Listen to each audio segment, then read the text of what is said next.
অনেক রাজ্য আছে, কোনো রাজ্য পেনশন পায় না, একমাত্র বাংলা পায়। লক্ষ্মীর ভান্ডার 500 টাকা বৃদ্ধি।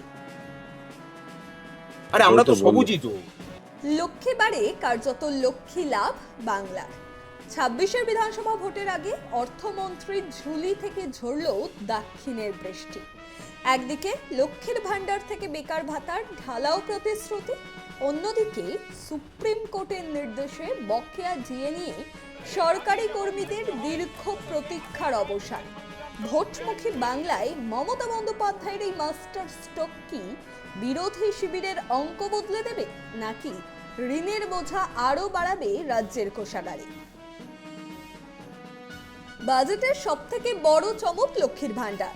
ফেব্রুয়ারি থেকেই বাড়ছে বরাদ্দ। সাধারণ মহিলারা এখন মাসে পাবেন 1,500 টাকা, আর তপশিলি জাতি ও উপজাতিভুক্ত মহিলারা পাবেন 1,700 টাকা। এর জন্য রাজ্য কোষাগার থেকে খরচ হবে 15,000 কোটি টাকা। কিন্তু শুধু মহিলারা নন, এবার নজর দেওয়া হয়েছে কর্মহীন যুবক যুবতীদের দিকেও। লক্ষ্মীর ভান্ডার 500 টাকা বৃদ্ধি, সাধারণ 1,500, এসসি এসটি 1,700। নতুন প্রকল্প বাংলার যুব সাথী, বেকার ভাতা, মাসিক ভাতা 1,500 টাকা। যোগ্যতা মাধ্যমিক উত্তীর্ণ, বয়স 21 থেকে 41 বছর, সময়সীমা সর্বোচ্চ 5 বছর, কর্মসংস্থান না হওয়া পর্যন্ত। শর্ত অন্য কোনো সরকারি স্কলারশিপ পাওয়া চলবে না। শুরু 15ই আগস্ট 2026 থেকে।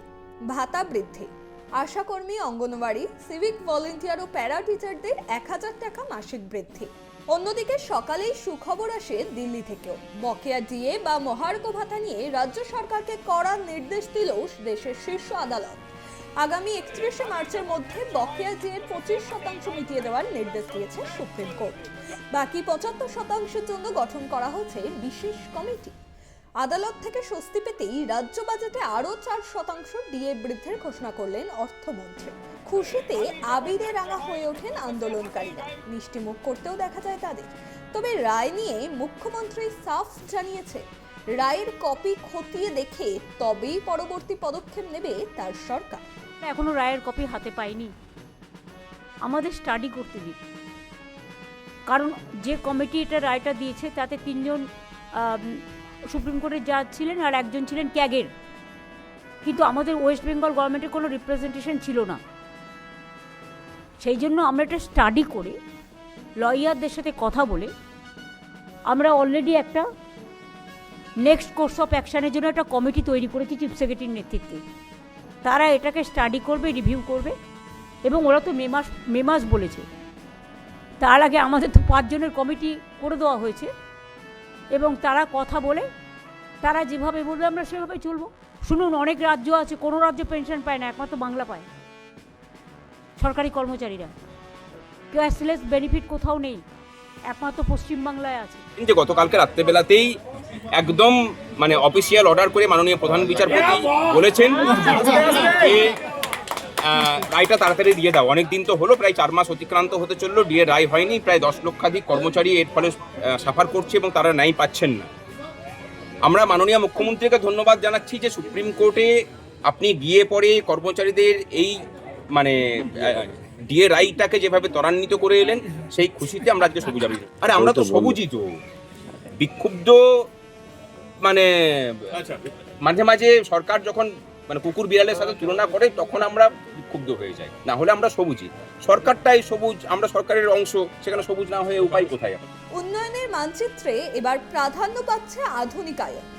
হাওড়া থেকে শিলিগুড়ি, বোলপুর থেকে দীঘা, রাজ্যের 25টি শহরকে ঢেলে সাজানোর পরিকল্পনা নেওয়া হয়েছে। বাদ পড়েননি গিগ কর্মীরাও। সুইগি, জোম্যাটো ও ব্লিঙ্কিটের ডেলিভারি পার্টনারদের আনা হচ্ছে সামাজিক সুরক্ষার আওতায়। কৃষি অনুদান, ক্ষেত মজুরদের বছরে 4,000 টাকা। স্বাস্থ্য বীমা, সরকারি কর্মীদের 2 লক্ষ টাকার ক্যাশলেস সুবিধা। নিরাপত্তা, কর্মরত অবস্থায় সিভিক বা আশা কর্মীদের মৃত্যুতে 5 লক্ষ টাকা সাহায্য। কিন্তু এই খুশির জোয়ারের আড়ালেই উকি দিচ্ছে এক কঠিন প্রশ্ন। রাজ্যের বার্ষিক ব্যয় যখন 3 লক্ষ কোটি ছাড়িয়েছে আর ঋণের বোঝা আকাশ ছোঁয়া, তখন এই বিপুল পরিমাণ টাকা আসবে কোথা থেকে? ভোটের আগে এই কল্পতরু বাজেট কি সাধারণের হাতে স্থায়ী সুরাহা দেবে, নাকি বিশ্ব ব্যাংকের ঋণই হবে শেষ ভরসা? সে উত্তর দেবে ভবিষ্যৎ। দাবি যখন ন্যায্য হয়, যুদ্ধ শেষে আসেই জয়, তাই সংগ্রাম চলছে চলবে সংগ্রামী সংগ্রামী সংগ্রামী যৌথ মঞ্চ। করুন রিপোর্টার সুকৃতি প্রোডাকশন, ক্লিক করুন অ্যাপের বেল আইকনে।